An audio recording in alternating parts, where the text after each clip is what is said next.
Hey, how you diddling? I hope you're diddling well. I thought I'd show you today a nice pastry cream or thick custard or creme patissiere, whatever you want to call it. That's what we're going to make today. I'm going to keep it fairly straightforward.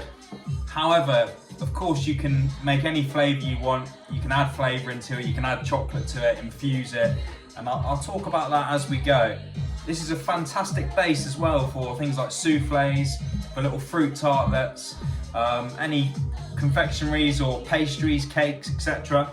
And I've also done a recipe for a Basque tart or gâteau basque, which will also use this custard as a base. Okay, so it's not one-dimensional. It can be used for many things, and it will also last in the fridge for about probably up to 3 days, something like that. But I'm sure you would have eaten it if you're anything like me in that time. Okay, so let's go for it. So all the recipes and quantities are going to pop up on the page as we go. But what I've got firstly is 6 egg yolks, which I've just cracked and separated into this bowl. The egg whites, really important. You can obviously use them for meringues and things like that, but any excess, just freeze them down. And then when you need them, take them out, defrost them, and you've got them there whenever you need them, rather than having to feel like you've got to use them up every time. But they're also fantastic to pané or egg and breadcrumb things. So instead of using milk, whisk up your egg whites and dredge your stuff through that. It's a great coating, all right? And then through your breadcrumbs and so on. So I've got the egg yolks there. Then we've got some sugar. I use golden castor sugar, but whatever you've got. I've got equal quantities of corn flour and plain flour. And the difference between, I guess, a pastry cream, okay, and a creme anglaise or a standard custard is a creme anglaise or standard custard is usually a little bit thinner, okay, and it's just thickened with egg yolks, whereas a creme pat or creme patissiere is thickened with the addition of flour or starch, which really gives it body, and once it's set, you can almost cut through it. So that's the difference really. Whereas the latter is more of an eating custard. Okay. And then I've got butter. So right at the end, you don't have to do this, but I like to whisk in butter right at the end. So there's about 50 grams of butter there, but it really richens it and gives it a velvety, smooth texture as well. And it's super naughty. And then I've got milk. Okay, so milk's got a fat content to it. Even if you use half fat, full fat, double fat, no fat, no, not no fat, 0.1% fat. Fat's got a tendency of absorbing flavour, all right? So anything you add to that, it's going to absorb it, and then you can strain it out, keep the milk, and you've got a flavoured milk. So for instance, I could put some cinnamon sticks in here, bring it to the boil, switch it off, let it infuse for a couple of hours or even overnight, strain it off, and you'll have cinnamon milk. So then you can make a cinnamon custard. This time of the year, we've got something in the wild called meadowsweet coming up. I love to do a bit of foraging. And what I've done is I've taken some meadowsweet, I've brought the milk to the boil and switched it off and let it cool ever so slightly. All right, you don't want to basically put anything green in there above 70 degrees, as it's going to make it bitter. Okay, so I've just got this kind of warm milk. I've added the meadowsweet, and I've let that infuse for a couple of hours. And what we've got now is this lovely fragrant milk. Meadowsweet's almost got this almondy kind of flavour, and that's going to lend a nice taste to the dish I'm trying to create later on in the line. Okay, but of course you can do a plain custard, or traditionally just add a vanilla pod to that and infuse that in there, scrape the seeds. Okay, or even vanilla extract, but never essence, because essence is just a chemical. Okay, so infuse whatever you like, be creative. There's so much you can do and you can add to that. So that's our core ingredients, but before I do anything, my infused milk, I'm just going to strain it now into a pan.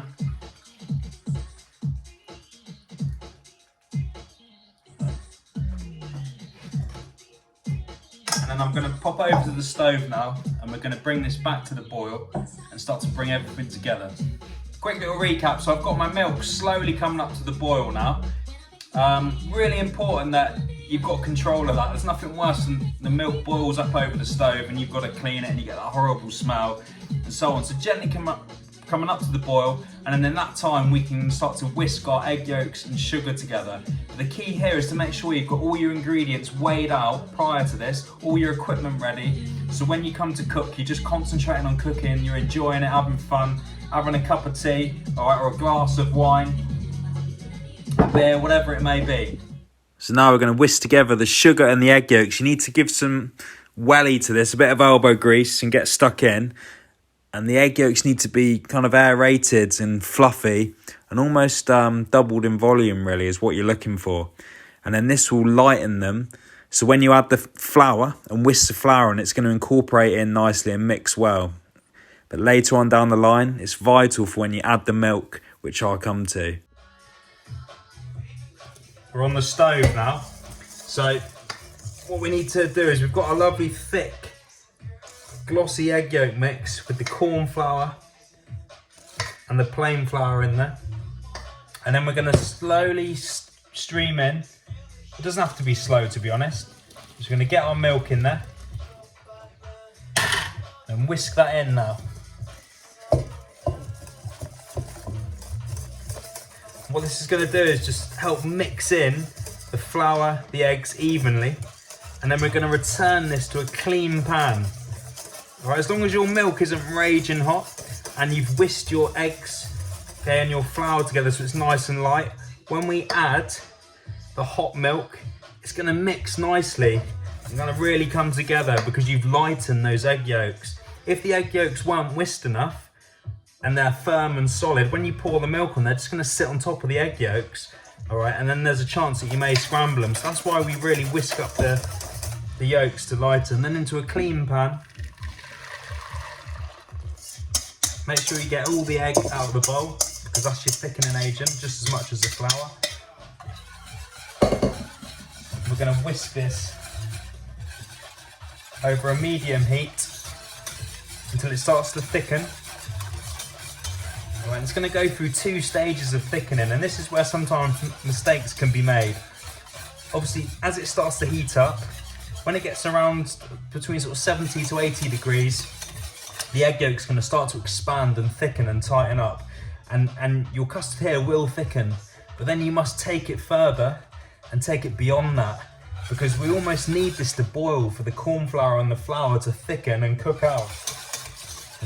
There's less chance of you scrambling your eggs here because you've got that flour as a protective coating that's almost going to prevent this. It's quite a safe custard to make this. And I'm using a whisk to keep it nice and smooth because what I want to do is at the end I want to avoid passing it through a sieve, okay? Because I find that sometimes when you put a thick custard like this or a creme patissiere through a sieve, you take the body out of it. Okay, so I'm just going to whisk it, keep it lovely and smooth, add that butter right at the end. Yeah, and that should be the one. I'll taste it, and if I'm happy with the texture and the silkiness, then there's no need to put it through a sieve whatsoever. The trick is now just to not stop whisking.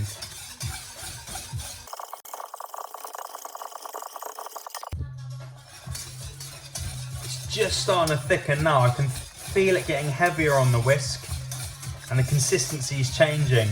It will start to try and go lumpy at this stage. It's just the flour expanding and doing its thing. So you just need to whisk through it. And you can actually see as I'm talking, it's just thickening up in the center there. So I'm going to turn the heat down ever so slightly, just so I stay in control.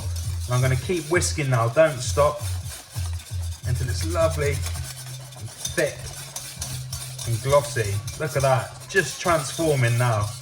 Doesn't take long. So it's at that temperature now, where the corn flour's done its job,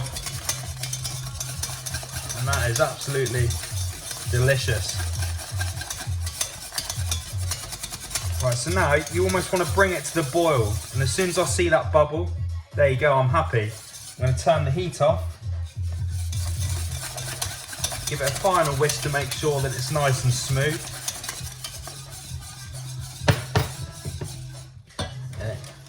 Just off the heat. And then I'm going to add in this butter. I'm just going to pop the whole lot in and just whisk that in. And what's going to happen is as it warms up in here, it's going to slowly start to melt. And as it melts, we're whisking it and emulsifying it into that custard, making it super, super shiny, rich and glossy.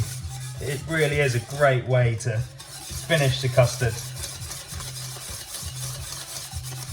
especially if you were just pouring this into like a little tart case to put some fresh fruit on top, or if you were going to pipe it into like a choux bun or a donut. This just gives it a nice consistency as well.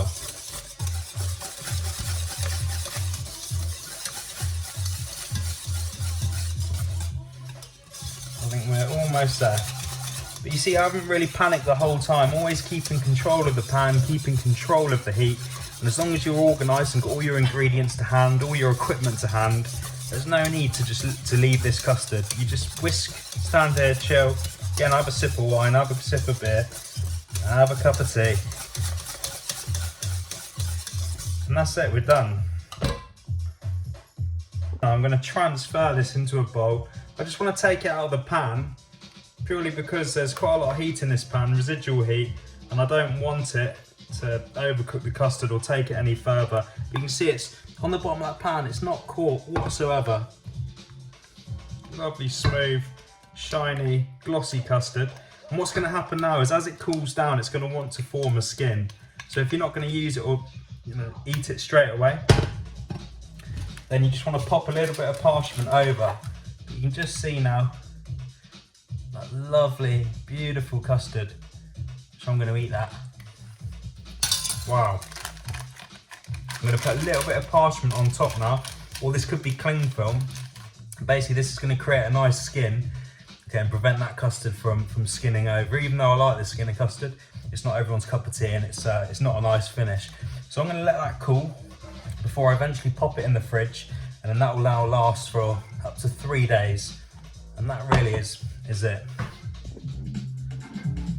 So with the custard done, I just want to do a very quick recap, and like I can't reiterate enough, it's get yourself organised, get all the groundwork done before you start doing any cooking. So important. So the first thing you're going to do is you're going to bring your milk to the boil. If you want to infuse it, then you can do, and infuse it with whatever you like. And then while your milk's coming up to the boil, you're going to whisk your egg yolks together and your sugar until they almost come to a ribbon consistency and become quite thick and pale.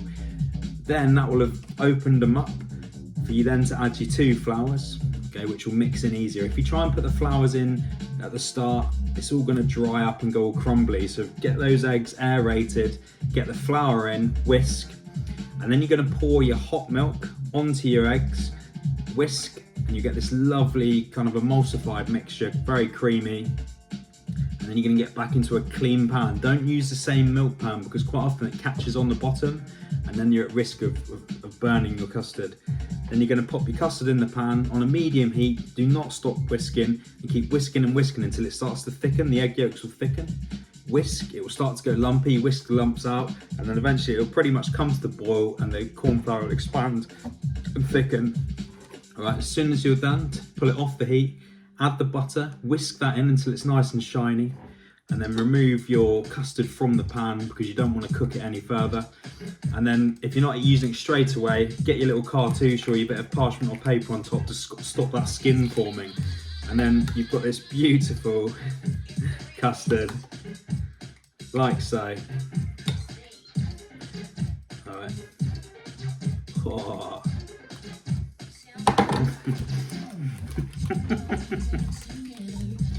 That is ridiculous. And the taste of the meadowsweet really coming through beautifully, and I can't wait to use that on my next dish. So that is creme patissiere or custard.